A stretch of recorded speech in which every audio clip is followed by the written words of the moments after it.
Excuse me. পিছন ঘুরতেই অনুভব দেখল একটি সুন্দরী যুবতী তার পিছনে দাঁড়িয়ে আছে।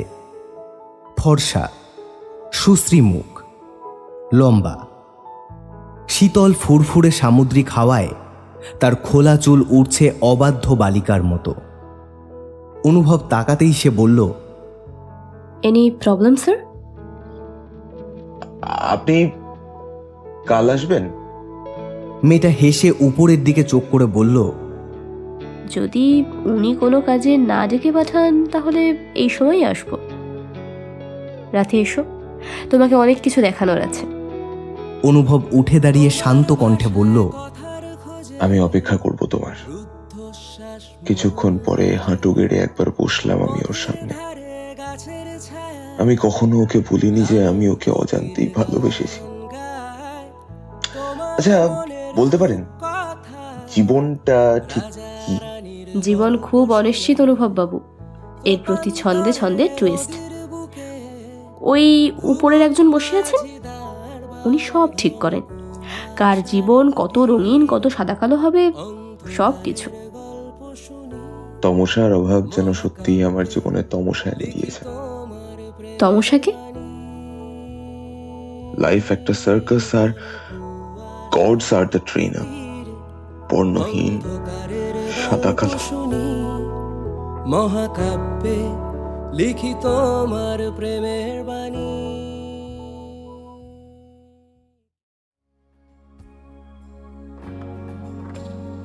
নমস্কার, আমি পার্থপ্রতিম।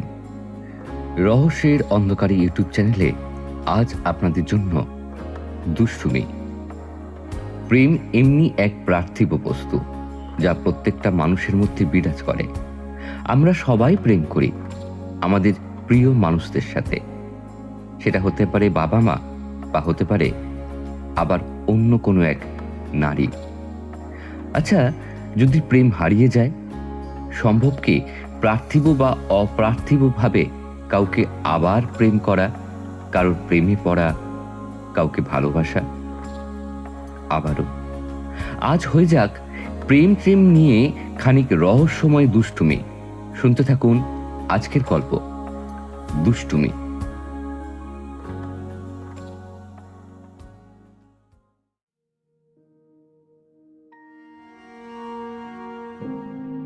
বর্তমান উত্তরবঙ্গের এক পাহাড়ি শহরে জনবসতি থেকে দূরবর্তী স্থানে একটা ছোট্ট কাঠের বাড়ি একাকী নিশুম্ভের মতো দাঁড়িয়ে রয়েছে।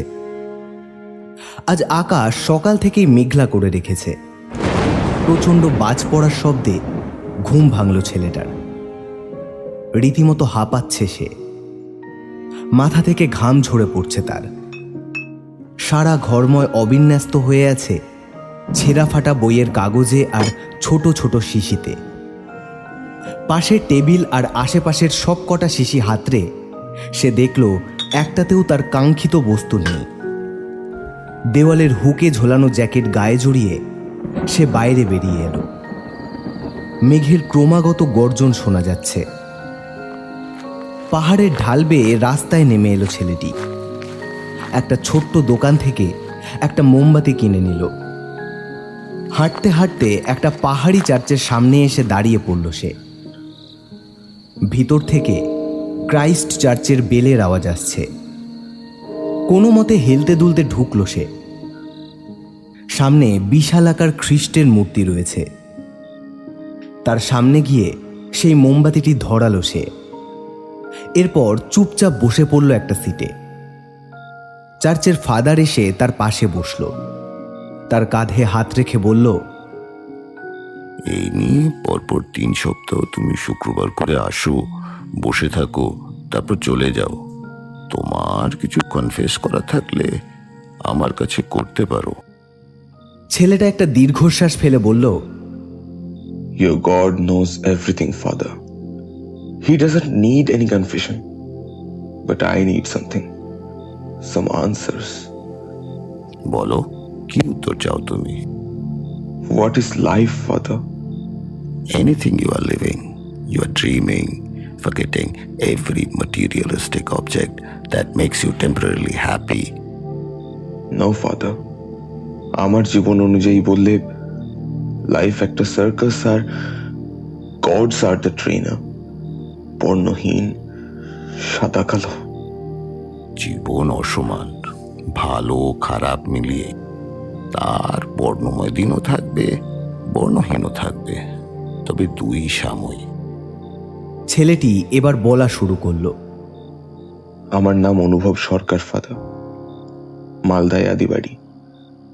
আমার বয়স যখন 22, তখন আমার প্রথম প্রেমিকা মারা যায়। নাম তমসা, অর্থাৎ অন্ধকার।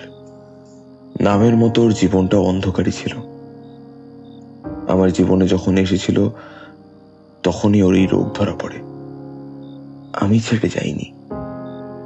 আমার সাথে আরো 3 বছর ছিল, কিন্তু যত দিন যাচ্ছিল তত ওর মধ্যে দুর্বলতা বৃদ্ধি পাচ্ছিল। আমি ওর শেষ দিন পর্যন্ত ওর সাথে ছিলাম। যেদিন ওর জীবনের শেষ দিন ছিল, সেদিন আমি ওর মাথার সামনে বসেছিলাম। ও কোনো কথা বলতে পারছিল না, শুধু আমার একটা হাত ওর মাথার নিচে ছিল, আর একটা হাত দিয়ে ও শক্ত করে আমায় ধরে রেখেছিল। ওর 2 চোখ দিয়ে জল গড়িয়ে পড়ছিল। একটা সময় ওর দেহটা নিথর হয়ে গেল। আমি আর ওর পরিবারের লোকজন সবাই মিলে ওর শেষ ক্রিয়া করি। এরপর থেকে আমি আর কোনো সম্পর্ক রাখিনি ওর পরিবারের সাথে। আমি একটা কাজ পেয়ে যাই, তাই আমাকে কলকাতা চলে যেতে হয়। যাওয়ার সময় ওর মা বাবার সাথে একবার দেখা করে যাই। ওর মা তখন শোকে পাথর হয়ে গিয়েছিল। আমি কোনো মতে ওর বাবার কাছ থেকে চিরদিনের জন্য বিদায় নিয়ে কলকাতা চলে আসি। নতুন শহর, নতুন পরিবেশে গেলে মানুষ পুরনো স্মৃতি ভুলতে থাকে। কাজের ব্যস্ততায় মানুষ নিজেকে হারিয়ে ফেলে জাগতিক মহাসাগরের গভীরে। সেইভাবে অনুভবও নিজেকে হারিয়ে ফেলল। কিন্তু রাতের স্তব্ধ অন্ধকার ডেকে আনে সেই বিষময় ক্ষত এবং স্মৃতিকথা। মানুষ নিজেকে খুঁজে পায় অতীতের ফেলে আসা অলিতে গলিতে। ব্যতিক্রম হল না অনুভবের সাথেও। তমসার অন্ধকার বারবার তার মনে করিয়ে দিতে থাকে তমসার শেষ দিনের কথা, যার প্রভাব পড়তে থাকে দিনের কর্মব্যস্ততায়। সেই জিনিস লক্ষ্য করল তারই 2 বন্ধু, মৈনাক এবং রূপসা। সদ্য দুজনের এঙ্গেজমেন্ট হয়েছিল। অনুভবের ইনভিটেশন ছিল, কিন্তু সে যায়নি। সে গেলেই তার পুরনো স্মৃতি তাকে কুড়ে কুড়ে খাবে। এই নিয়ে অবশ্য মৈনাক এবং রূপসা দুজনেই বেশ রাগারাগি করেছিল। সেদিন শুক্রবারে অফিস শেষ হতেই মৈনাক অনুভবের পাশে এসে বলল, বলছি ভাই, চল আন্দামানে ঘুরে আসি। এখন কি আন্দামান যায়? পুরো ফাঁকা থাকবে। আরে ওই জন্যই তো বলছি, ফাঁকা থাকবে বলেই তো সব ভালো মতো ঘুরতে আর দেখতে পারবো। দেখ, টু বি অনেস্ট, আমার ভিড় খুব একটা ভালো লাগে না। বুঝলাম, ঠিক আছে, তোরা দুজন ঘুরে আয়, আমার ভালো লাগছে না। কোথা থেকে হঠাৎ রূপসা এসে তার ডেস্কের উপর বসে বলল, গরু, তোর ভালো লাগছে না বলেই তো তোকে আমরা ওখানে নিয়ে যাচ্ছি।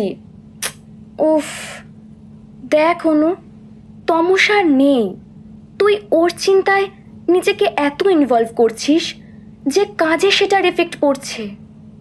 মৈনাক তার কাঁধে একটা হাত রেখে বলল, কারোর জন্য জীবন থেমে থাকে না ভাই। দেখ, হয়তো ওর মতোই পরিবর্তন হিসেবে অন্য কেউ আছে তোর জন্য। You know, God always have some better plans for you. Please চল। অনেক মানামানির পরে অবশেষে রাজি হলো অনুভব। অফিস থেকে 1 সপ্তাহ ছুটির আর্জি লিখে একটা মেইল করে দিল অনুভব।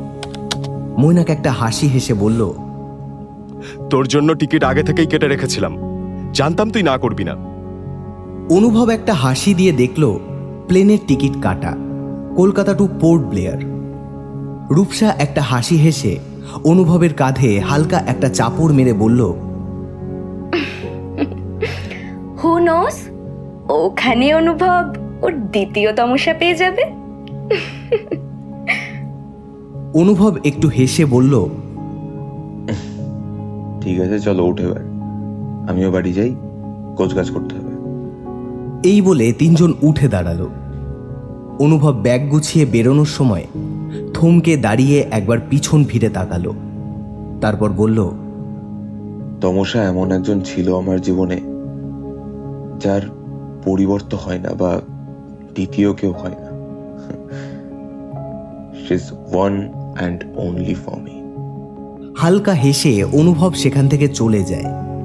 মৈনাক আর রূপসা বুঝতে পারে যে তমসার যে বীজ জ্বালা অনুভবের বুকে আছে সেটা সহজে দূরীভূত হবে না।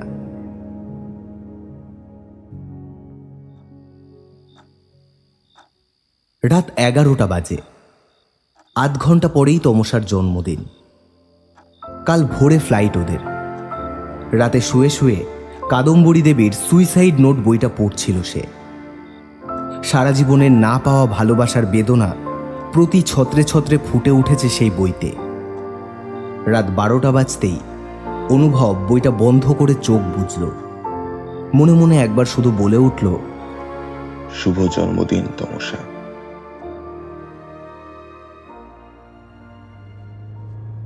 ভোর 4টেয় উঠে ক্যাব ধরে অনুভব সোজা রওনা দিল এয়ারপোর্টের দিকে। এত ভোরে ক্যাব পাওয়া খুব মুশকিল, তাই আগে থেকেই শিডিউল করে বুক করে রেখেছিল সে। এয়ারপোর্টে ঢুকতেই অনুভব দেখল মৈনাক আর তমসা তার জন্যই ওয়েট করছে। লাগেজ চেক ইন করে সিকিউরিটি কমপ্লিট করে নিয়ে 20 নম্বর গেটের সামনে এসে বসলো তারা। অনুভব জিজ্ঞেস করল, আমাদের শিডিউল কি? শিডিউল মানে প্ল্যানটা কি? Plan nothing, just relax. পোর্ট ব্লেয়ারেই থাকবো। একটা সপ্তাহ আমরা শুধু মাইন্ড রিফ্রেশিং করব। তুই তোর মতো ঘুরবি, আমি আর রূপসা আমার মতো। কখনো আমরা দুজনও আলাদা ঘুরতে যেতেই পারি। মানে kind of personal time spending. Yes, and of course in a quality way. বেশ। Hotel? Sky blue resort, authentic, 3 star. Boarding pass দেখিয়ে প্লেনে উঠে পড়ল তিনজন। যথাসময় প্লেন ছাড়ল এবং তুষার মেঘ ও নীলাভ আকাশকে সঙ্গী করে প্লেন চলল ভারতের একদম দক্ষিণ ভাগের ভূমি আন্দামানের দিকে। জানলা দিয়ে অনুভব দেখল নিচের সুগভীর সমুদ্রের চাদর পেরিয়ে প্লেন চলেছে তার গন্তব্যের দিকে। ঠিক সময়ের কিছু সময় আগেই প্লেন ল্যান্ড করল পোর্ট ব্লেয়ারে। লাগেজ কালেক্ট করে নিয়ে তারা বাইরে আসতেই অনেক ট্যাক্সি তাদের ছেকে ধরল। প্রায় 300 টাকায় একটা ট্যাক্সির সাথে স্কাই ব্লু রিসোর্টে যাওয়ার মধ্যস্থতা হলো। এখানে আবহাওয়া একটু রৌদ্রোজ্জ্বল, আকাশ পরিষ্কার এবং নীলচে হয়ে আছে। স্কাই ব্লু রিসর্টের পজিশন অনেকটা সমুদ্রের কাছাকাছি। রিসর্টের উল্টো দিকে কিছুটা বালিয়াড়ি আর তারপরেই সমুদ্র। ঢেউয়ের আওয়াজ কানে আসছে ক্রমাগত। গাড়ি থেকে নামতেই রূপসা বলল, অনু, তোর একটা আলাদা ঘর আছে, আমার আর মৈনাকের একটা আলাদা ঘর আছে। এখানে তোর ফুল ফ্রিডম। তুই যেখানে খুশি ঘোর, যা খুশি কর, শুধু আপসেট হয়ে বসে থাকিস না ভাই। অনুভব একটা ছোট্ট হাসি দিয়ে বুঝিয়ে দিল সে থাকবে না। যে যার নিজের ঘরে ঢুকল। কিছুক্ষণ পরেই অনুভবের ঘরে টোকা পড়ল। দরজা খুলতেই অনুভব দেখল মৈনাক দাঁড়িয়ে আছে। সে বলল, শোন না, আমরা একটু ওইদিকে সমুদ্রের দিকে যাচ্ছি। ওখানে কিছু ওয়াটার স্পোর্টস আছে, তুই যাবি? না, আমি একটু একা থাকবো। এই দিকটা বেশ ফাঁকা। আচ্ছা বাবা, ঠিক আছে ঠিক আছে। কিছু অসুবিধা হলে ফোন করিস কিন্তু। রূপসা আর মৈনাক চলে যেতেই অনুভব একটু ফ্রেশ হয়ে বাইরে বেরিয়ে এলো। রিসর্টের পিছনের দিকের বালিয়াড়ি অঞ্চলটা বেশ ফাঁকা ফাঁকা। অনুভব সেখানে গিয়ে একটা পাথরের ওপর গিয়ে বসল। সুবিশাল জলরাশির ঢেউয়ের আসা যাওয়ার মধ্যেকার বালি যেন জীবনের আর এক রূপক। ওই ক্ষুদ্র সময়টুকুই তাদের স্থায়িত্ব। হঠাৎ পিছন থেকে একটা ডাক শুনতে পায় অনুভব। Excuse me. পিছন ঘুরতেই অনুভব দেখল একটি সুন্দরী যুবতী তার পিছনে দাঁড়িয়ে আছে। ফর্সা, সুশ্রী মুখ, লম্বা, শীতল ফুরফুরে সামুদ্রিক হাওয়ায় তার খোলা চুল উড়ছে অবাধ্য বালিকার মতো। অনুভব তাকাতেই সে বলল, any problem sir? No, I don't have any problem. Who are you? I am Zarina Joseph, a deep sea diver. And you? I am অনুভব সরকার, আ সিম্পল টুরিস্ট। মেয়েটা প্রায় লাফিয়ে উঠে বলল, সরকার মানে বাঙালি? 100% অথেন্টিক। জেরিনা পাশের একটা পাথরে বসে পড়ল। তারপর সমুদ্রের দিকে তাকিয়ে বলল, তাহলে আপনি ঘুরতে এসে এখানে বসে আছেন? বসে নেই, দেখছি দেখছি এই ঢেউয়ের আনাগোনা, এই মহাসাগরের তীরে কিছুক্ষণের অতিথি এরা, একদম আমাদের জীবনের মতো। আচ্ছা, বলতে পারেন জীবনটা ঠিক কি? জীবন খুব অনিশ্চিত অনুভব বাবু, এর প্রতি ছন্দে ছন্দে টুইস্ট। ওই উপরের একজন বসে আছেন, উনি সব ঠিক করেন। কার জীবন কত রঙিন, কত সাদা কালো হবে, সব কিছু। তমসার অভাব যেন সত্যিই আমার জীবনে তমসা এনে দিয়েছে। তমসাকে? আপনার বান্ধবী? হ্যাঁ, শুধু বান্ধবী নয়, আমার জীবন ছিল। ছেড়ে চলে গেছে? হ্যাঁ, ওই উপরের মানুষটা হয়তো কোনো কাজে ডেকে নিয়েছেন। কখনো কখনো এই ঢেউয়ের মধ্যে একটা দুটো বেয়ারা ঢেউ আসে, জানেন তো, তখন আমাদের একটু মানিয়ে নিতে হয়। জীবনও এরকম, সব পরিস্থিতির সাথে মানানসই হতে হবে। এই বলে মেয়েটা উঠে দাঁড়ালো। সে উঠতেই অনুভব আবার প্রশ্ন করল, আপনি কাল আসবেন? মেয়েটা হেসে উপরের দিকে চোখ করে বলল, যদি উনি কোনো কাজে না ডেকে পাঠান তাহলে এই সময়ই আসবো। এরপর সে সেখান থেকে একটা মিষ্টি হাসি হেসে চলে গেল। অনুভব আরও বেশ কিছুক্ষণ সেখানেই সময় কাটালো। একটা জাহাজ দূরে বয়ে যাচ্ছে, ওটাই আমাদের জীবন, জাহাজের মতো।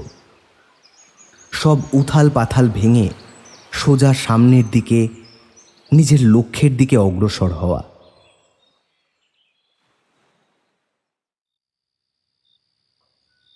রাতে খাওয়া দাওয়া সেরে অনুভব নিজের ঘরে বসে আছে।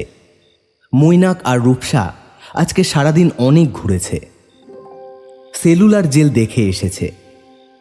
পাশের ঘর থেকে তাদের হাসাহাসির আওয়াজ পাওয়া যাচ্ছে। একটা ছোট্ট গ্লাসে হুইস্কি নিয়ে অনুভব তার ঘর থেকে পিছনের ব্যালকনিতে চলে এলো। অসংখ্য তারা দেখা যাচ্ছে মেঘমুক্ত আকাশে, তার সাথে সমুদ্রের ঢেউয়ের গর্জন, সব মিলিয়ে এক দারুণ লহমা। দূরে কোথাও একটা নাচ গান হচ্ছে, মিহিভাবে তার আওয়াজ আসছে।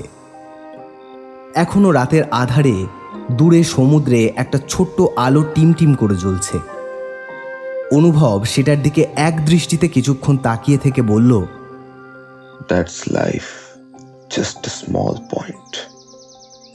পরের দিন সকালে মৈনাক এসে আবার জিজ্ঞেস করলো সে তাদের সাথে বেরোবে কিনা, কিন্তু অনুভব না জানিয়ে দেয়। রূপসা আর চোখে বলে, তলে তলে কি ঘোল পাকাচ্ছিস বলতো অনু? কেউ আসছে নাকি তোর ঘরে? হ্যাঁ রে, তোর যমজ বোন আসে। ওরা দুজন হাসতে হাসতে বেরিয়ে গেল। অনুভব তার সাথে আনা গিটার নিয়ে আগের দিনের জায়গায় গিয়ে দেখল আজ জেরিনা আগের থেকেই বসে আছে। আজকেও আগের দিনের মতো হাওয়া দিচ্ছে। অনুভব পাথরের ওপর বসতে বসতে বলল, সুপ্রভাত। জেরিনা কোনো উত্তর দিল না, শুধু একটা হালকা হাসির আভা তার মুখে খেলে গেল। গিটার দেখে সে প্রশ্ন করল, আপনি গান করেন? শুনবেন? শোনান। গান ধরল অনুভব। আঙুলের কারসাজি ছুটল গিটারের প্রতিটা স্ট্রিংয়ে।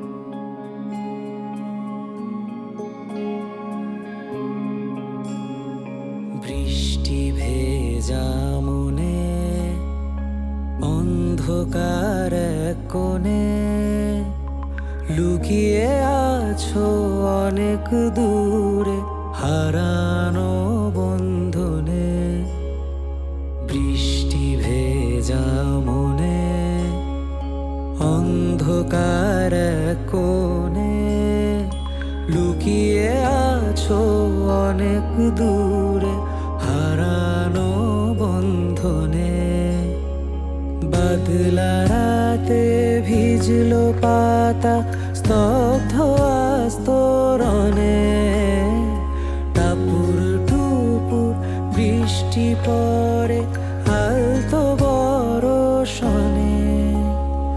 সারা দুপুর বাজে নুপুর, বৃষ্টি হিলছে গুড়ি, রং মধুর বিষণ্ণ সুর, বৃষ্টি মেখে চলি। সারা দুপুর বাজে নুপুর, বৃষ্টি হিলছে গুড়ি, রং মধুর বিষণ্ণ সুর, বৃষ্টি মেখে চলি।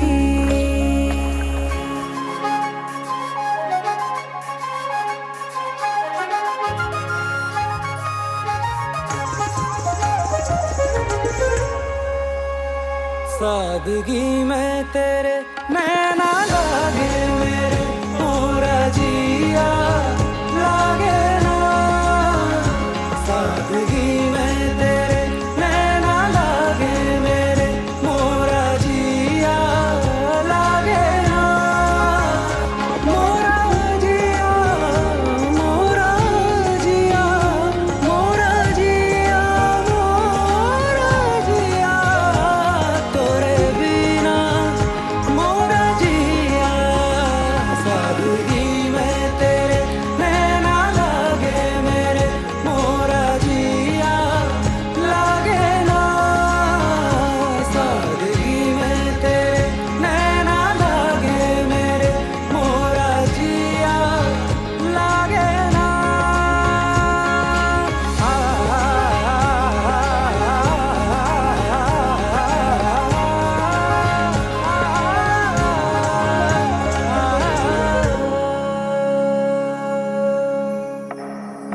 পূব আকাশে ভোরের ছটা, দু চোখ ঢাকে রূপকথারা, রাত জাগা এক গল্প হয়ে চলো। ঘুম ভেঙেছে বইয়ের পাতা, মিষ্টি কোয়েল ডাক পারে, কুল ভাঙার এক অন্য গল্প বলো, কুল ভাঙার এক অন্য গল্প বলো, কুল ভাঙার এক অন্য গল্প বলো।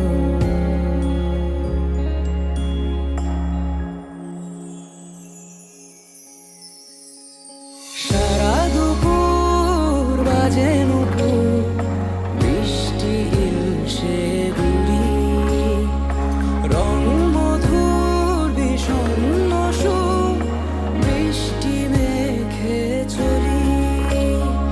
সারা দুপুর বাজে নুপুর, বৃষ্টি হিলছে গুড়ি, রং মধুর বিষণ্ণ সুর, বৃষ্টি মেখে চলি।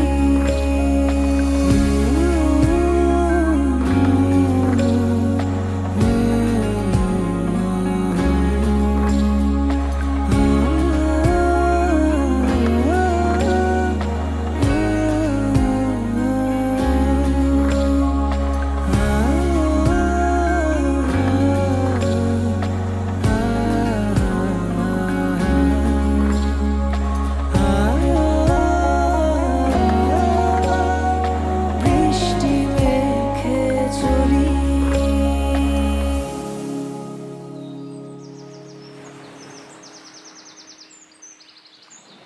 গান শেষ হলে অনুভব দেখল জেরিনা উদাসভাবে তাকিয়ে আছে সমুদ্রের দিকে। সে প্রশ্ন করল, গান ভালো লাগলো না বুঝি? সেরকম কিছু না, হঠাৎ কিছু একটা মনে পড়লো। আজকে রাতে কি করছেন? কিছুই না, বললাম তো, আমি শুধু নিজেকে নতুন করে উপলব্ধি করতে এসেছি। সেটা কি পেরেছেন? জানি না, কেন বলুন তো, কি আছে রাতে? আপনার আগের দিন একটা প্রশ্ন ছিল, জীবন ঠিক কি, সেটারই উত্তর দেওয়ার চেষ্টা করব। দুজনে মিলে আবার সমুদ্রের দিকে তাকিয়ে দেখল একটা জাহাজ আবার আগের দিনের মতো ঠিক সেই জায়গায় রয়েছে। অনুভব প্রশ্ন করল, আচ্ছা, ওই একই জায়গায় পরপর দুদিন এই একই সময়ে দুটো আলাদা আলাদা জাহাজ কি করে আসলো? নিছক কি কোইন্সিডেন্স? না, পৃথিবীতে সব জিনিস ঘটার পিছনে কিছু না কিছু কারণ আছে। হয়তো এই সময় কোনো না কোনো জাহাজের ওই স্থানে থাকা জরুরি, আর আমাদের চোখে পড়াটাও জরুরি। গল্প করতে করতে কত সময় কেটে গেছে তার খেয়াল নেই। দুজনের মধ্যে সময়ের সাথে সাথে আন্তরিকতাও বেড়েছে। জেরিনা এখন আপনি থেকে তুমিতে নেমে এসেছে। নাওয়া খাওয়া ভুলে এক কথায় একে অপরের সঙ্গ ছাড়তে চাইল না কেউ। বিকেল হতেই যাওয়ার সময় সে বলে গেল, রাতে এসো, তোমাকে অনেক কিছু দেখানোর আছে। অনুভব উঠে দাঁড়িয়ে শান্ত কণ্ঠে বলল, আমি অপেক্ষা করব তোমার। রাতের অন্ধকারে স্কাই ব্লু রিসর্টে পা রাখতেই মনটা আনচান করে উঠল অনুভবের। কখন রাত গাঢ় হবে। আজকে আবার রিসর্টের সামনে ফায়ার ক্যাম্প বসানো হয়েছে। একদল লোক আন্দামানের ট্র্যাডিশনাল নৃত্য করছে। সামনে আগুনের ওপর চিকেন তন্দুর করা হচ্ছে। সকলের হাতে ছোট ছোট গ্লাসে হুইস্কি ধরা। কিন্তু অনুভবের সেদিকে মন নেই।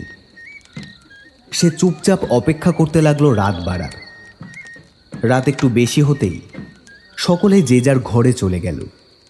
অনুভব ধীর পায়ে রিসর্ট থেকে বেরিয়ে পিছনের বালিয়াড়ির উপর দিয়ে হাঁটতে থাকল। একটু হাঁটতেই সে দেখল চাঁদের আলোয় সমুদ্রের তীরে জেরিনা দাঁড়িয়ে আছে একটা অপ্সরার মতো। সাথে আরও কিছু সরঞ্জাম পাশে রাখা। খোলা আকাশের নিচে চুলগুলো উঠছে এলো কেশির মতো। সমুদ্রের গর্জন, চাঁদের মিঠে আলো, তারাদের উপস্থিতি আর শীতল সামুদ্রিক বাতাস সব মিলিয়ে এক মায়াময় পরিস্থিতির সৃষ্টি করেছে। অনুভব ধীর পায়ে তার পিছনে গিয়ে দাঁড়িয়ে ডাকল, জেরিনা। জেরিনা মুখ ঘোরাতেই অনুভব দেখল তার মুখে একটা মিষ্টি স্নিগ্ধ হাসি, কিন্তু তার দুই চোখ দিয়ে জল গড়িয়ে পড়ছে। অনুভব অবাক হয়ে তার দিকে তাকিয়ে রয়েছে।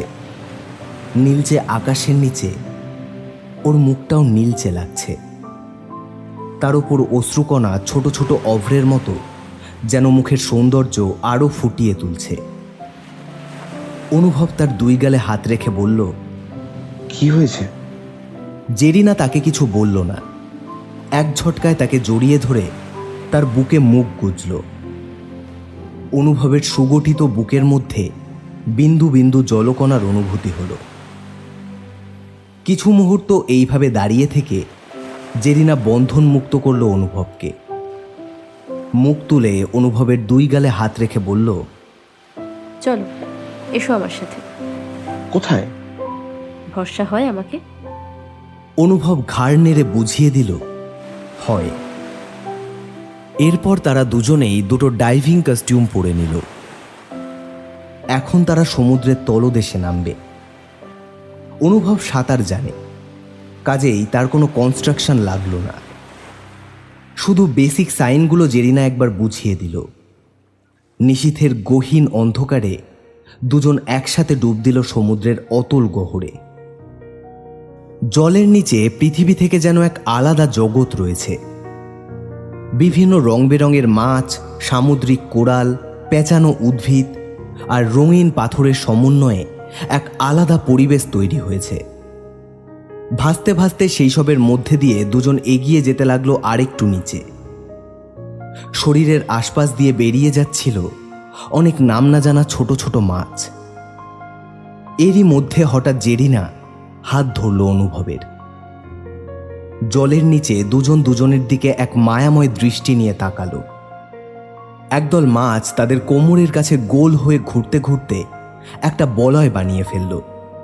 ছোট ছোট লতানো উদ্ভিদ তাদের পায়ে জড়িয়ে গিয়ে তৈরি করলো এক অনন্ত আদরের আঙ্গিক। অদ্ভুত এক অপার্থিব দৃশ্য অঙ্কিত হলো সমুদ্রের তলদেশে। দুজনের চোখে এখন একরাশ ভালোবাসা এবং হাহাকার। ভাসমান অবস্থাতেই দুজন দুজনকে জড়িয়ে ধরল। তাদের দুজনের বাহুবন্ধনে যেন পৃথিবীর সব মায়াজাল ছিন্ন ভিন্ন হয়ে যাচ্ছে। সকল মানা, সকল বারণ অতিক্রম করে অবশেষে তারা সান্নিধ্য পেয়েছে একে অন্যের। এই মুহূর্ত শুধু তাদের, সাক্ষী শুধু এই গভীর সমুদ্রের মাছের দল এবং সামুদ্রিক কোরাল ও উদ্ভিদ। আর এই বন্ধনের জোর আরও শক্ত করছে এই নীলাভ জলরাশি। আরও কিছুক্ষণ জলের তলায় কাটিয়ে কিছু অসাধারণ মুহূর্তকে নিজেদের মধ্যে সাক্ষী করে তারা উঠে এলো জলের উপরিভাগে। তখনও আধারে ভেজা নিশি সমুদ্রের উপরে নক্ষত্র খচিত কালো চাদর বিছিয়ে রেখেছে। দুজন জল থেকে উঠে আসতেই ভেজা সুইমিং কস্টিউম পরে বালির উপর বসে পড়ল। অনুভব কয়েকটা ছোট কাঠের লাঠি জোগাড় করে একটু আগুন জ্বালিয়ে দিল। কিছুক্ষণ দুজনের নীরব দৃষ্টি যেন সমুদ্রকে সম্পূর্ণ গিলে খেল। দুজনের মনের ভিতর উথাল পাথাল। দোনামোনায় এক অদৃশ্য দোলাচলে দুজনেই এখন নিস্তব্ধ, নির্বাক। হঠাৎ অনুভব বলতে শুরু করল, বহমান এই নীলচে জগতের আধারে নীলাভ রঙিন নিস্তব্ধতা। না কোথাও জল, না কোথাও আকাশ, না কোথাও মাটি। স্নিগ্ধ এই জলরাশি শীতল, স্পর্শকাতর। বলছে শুধু আমি আছি এখানে, শুধু তুমি আছো এখানে। আমার নিঃশ্বাস এবং হৃদস্পন্দন, এহেন গভীরতা এবং একাকিত্ব, এবং আমি, শুধু আমি। আমার নিজের অস্তিত্ব আজ আমি অনুভব করলাম। বহু সময় পর মুখোমুখি হলাম আয়নার, স্বচ্ছ এবং মসৃণ। তবু কেন আবছা আমাদের প্রতিচ্ছবি? উত্তর কোথাও নেই। উত্তরে জেরিনা বলল, কিছু কথা যা ঠোঁটের কাছে এসেও থেমে থাকে, শুধু চোখের ভাষা বুঝবে বলে। তোমার থেকে, আমার থেকে কিছুটা সময় শুধু চাই তার, যার লজ্জা হলো ঠোঁটের অমলিন নরম মাংসপিণ্ড, শব্দের বাহুবন্ধনে যার স্বর মাদকের মতো আসক্ত, কিন্তু এই যে একটা শব্দ যা শুধুই অনুভব করার, যার সুগন্ধ বাতাসে বিরাজ করে, যার স্বর আবেগময়, যার আমেজ তুমি পাও, আমিও পাই। পৃথিবীর মধ্যেই বিরাজমান না জানি এ কোন অজানা রহস্য। আরও দীর্ঘক্ষণ দুজনে এইভাবে বসেছিল। কখনো কখনো নিজেদের অনুভব করতে পারাটাই ভালোবাসা। নিজেকে ভালোবাসতে পারলে তবেই জীবনের মাহাত্ম্য। এটাই আসল জীবন, নিজেকে প্রকৃতির মধ্যে খুঁজে পাওয়া। ঠান্ডা আবহাওয়ায় এক উষ্ণ আমেজ আসছে সামনের আগুন থেকে, পাশে নিজের কাছের মানুষের উপস্থিতি। সর্বাঙ্গে এক অদ্ভুত মিলনের সাক্ষী বহমান। এই তো জীবন, এর বাইরে সবই তো রূপক। বাস্তব তো এটাই তো উপলব্ধি। যখন ভোরের আলো ফুটল, তখন অনুভব দেখল যে সে একটা পাথরের গায়ে হেলান দিয়ে শুয়ে আছে। তার কোলে মাথা রেখে স্নিগ্ধ স্নেহময়ী মেয়ের মতো ঘুমোচ্ছে জেরিনা। অনুভব একবার তার মাথায় হাত বুলিয়ে দিল। এই উপলব্ধি সে কোনোদিন ভুলবে না। পাখির সুমধুর ডাকে ঘুম ভাঙল জেরিনার। জিনিসপত্র গোছাতে গোছাতে হঠাৎ জেরিনা একটা কাগজ তার হাতে দিল। অনুভব কাগজটা খুলতে যাবে, ঠিক তখনই তাকে থামিয়ে দিয়ে জেরিনা বলল, এখন না, বাড়ি ফিরে তারপর। এই বলে জেরিনা তার গলা থেকে ক্রাইস্ট ক্রসের লকেট খুলে অনুভবের গলায় পরিয়ে দিল। তারপর ভোরের মিষ্টি আলোয় আলতো করে তার গালে একটা চুমু এঁকে দিল। জেরিনা আর দাঁড়ালো না, দ্রুত পায়ে সেই স্থান পরিত্যাগ করল। অনুভব স্থানুর মতো দাঁড়িয়ে শুধু অনুভব করল সম্পূর্ণ বিষয়টা। রিসর্টে ফিরে আসতেই অনুভব সেই কাগজটা খুলে দেখল। কিছু লাইন লেখা আছে, তবে তার আক্ষরিক অর্থ সে বুঝতে পারল না। পরদিন থেকে আর জেরিনা এলো না। অনুভব তার অপেক্ষায় সারাদিন বসে থাকল, কিন্তু তবু সে এলো না। এই করে 1 দিন, 2 দিন, 3 দিন, না কোনো খবর নেই। আশেপাশে খোঁজ করতেও কেউ কিছু বলতে পারল না। এদিকে অনুভবের যাওয়ার দিন ঘনিয়ে আসছে। অনুভবের ইচ্ছে ছিল যাওয়ার আগে একবার দেখা করবে, কিন্তু কি করে হবে? ফোন নাম্বারটাও নিয়ে রাখেনি যে কল করবে। কোথায় থাকে কিছুই সে জানে না। মৈনাক এবং রূপসা তাকে বুঝিয়ে সুঝিয়ে রাজি করালো কলকাতায় ফিরে যাওয়ার জন্য। কিন্তু কলকাতা ফিরে আসলেও অনুভবের কোনো কাজে মন বসে না। সারাদিন মাথায় ঘুরতে থাকে সেই সমুদ্রের নিচের ভাসমান জগৎ এবং সেই মুহূর্তের কথা। 3 মাস পরে অনুভব সেই চাকরি থেকে রিজাইন দিয়ে পুনরায় চলে আসে আন্দামান। পুনরায় এসে ওঠে স্কাই ব্লু রিসর্টে। সেখান থেকে সবার আগে খোঁজ করে ডিপ সি ড্রাইভিং সেন্টারগুলোতে। অনেক খোঁজাখুঁজির পর 2 দিন পরে খোঁজ মিলল জেরিনা জোসেফের। 2 মাস আগে ক্যান্সারে তার মৃত্যু হয়েছে। অনেক আগে থেকেই সেটা জানত সে। নিজের চিকিৎসা করানোর মতো প্রয়োজনীয় অর্থ ছিল না তার কাছে। মৃত্যুকেই এক প্রকার আপন করে নিয়েছিল সে। আন্দামানের পোর্ট ব্লেয়ারের সবথেকে অখ্যাত ডাইভিং সেন্টারের একজন অংশ ছিল জেরিনা। খোঁজ নিতে জানতে পারল পোর্ট ব্লেয়ারের আবেরডিন সিমেন্ট্রিতে তাকে সমাধিস্থ করা হয়েছে। অনুভব একটা ট্যাক্সি ধরে সোজা রওনা দিল সেখানে। আজকে আন্দামানের আকাশটা বেশ মেঘাচ্ছন্ন। গাড়িতে যেতে যেতেই ঝমঝমিয়ে বৃষ্টি শুরু হলো। বাইরের বৃষ্টির জল যেমন গাড়ির সামনের কাচ সিক্ত করতে থাকলো, ঠিক তেমনি অনুভবের চোখ বেয়ে গড়িয়ে পড়া অশ্রু তার আগামী জীবনের সমস্ত জমিয়ে রাখা স্বপ্নকে ঝাপসা করতে থাকলো। একই ঘটনা পরপর 2 বার হলো তার সাথে। গাড়ির সামনে একটা ছোট্ট শিব ঠাকুরের মূর্তি রাখা ছিল। এক দৃষ্টে তার দিকে তাকিয়েছিল অনুভব। সিমেন্ট্রির সামনে গাড়ি এসে থামলে অনুভব টাকা মিটিয়ে বৃষ্টিতে ভিজতে ভিজতে এগোতে লাগলো সিমেন্ট্রির ভিতরে। হাঁটতে হাঁটতে এসে দাঁড়ালো জেরিনা জোসেফের সমাধির সামনে। সেই সমাধির ওপর একটা ছবি রয়েছে। সেই খোলা চুল, মিহি আবছায়া শান্ত চাহনি, স্নিগ্ধ হাসি। নির্বাক নিস্তব্ধ অনুভব এক দৃষ্টে তাকিয়ে আছে সেই ছবির দিকে। কিছুক্ষণ পরে হাঁটু গেড়ে একবার বসলাম আমি ওর সামনে। আমি কখনো ওকে বলিনি যে আমি ওকে অজান্তেই ভালোবেসেছি। আমি এই জগতের শুরুর থেকে একলা ফাদার। সাময়িক কিছু সুখানুভূতি আছে আমার অবশ্যই, তবে সেটা বৃহত্তর জগতের সাধারণ মানুষকে আনন্দ দেওয়ার মতোই সাময়িক। এরপর আমি আর কখনো যাইনি ওর কাছে। সব ছেড়ে ছুড়ে দিয়ে চলে আসি এখানে। আমার সব শক্তি শেষ ফাদার। এখন আমি শুধু অপেক্ষায় আছি আমার অন্তিম দিনের।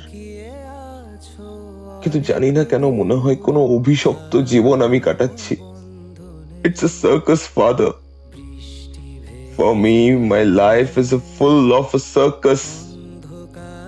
And I am a well-trained human. মালিকের ইশারায় উঠি আর বসি। অনুভব উঠে দাঁড়াতেই ফাদার বলল, maybe you should try once again my son. মানব জীবন খুব সুন্দর একটা জিনিস, একবারই হয় এই জীবন। I'm tired, father. আমি ক্লান্ত, ভীষণ ক্লান্ত, চেষ্টা আর করতে চাই না। তাহলে এখন তুমি কি করবে? অনুভব তার প্যান্টের পকেট থেকে একটা ভাঁজ করা কাগজ বার করতে করতে বলল, জেরিনা আমাকে শেষবার যাওয়ার আগে একটা গিফট দিয়েছিল।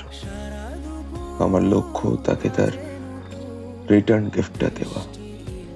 এরপর আর কোনো কথা না বলে সেই কাগজে লেখা কথা আওড়াতে আওড়াতে অনুভব বেরিয়ে আসতে থাকে চার্চের থেকে।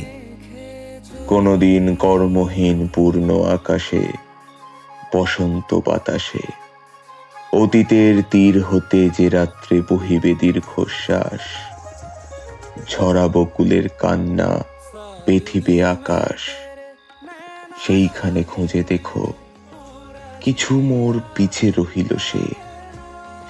তোমার প্রাণেরও প্রাণে বিস্মৃতি প্রদোষে হয়তো দিবে সে জ্যোতি, হয়তো ধরিবে কভু নাম হারা স্বপ্নে মূরতি।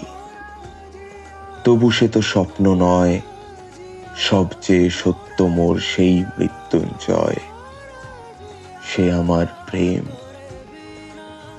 তারে আমি রাখিয়া এলাম অপরিবর্তন অর্ঘ্য তোমার উদ্দেশ্যে। পরিবর্তনের স্রোতে আমি চাই ভেসে কালের যাত্রায়। হে বন্ধু, বিদায়।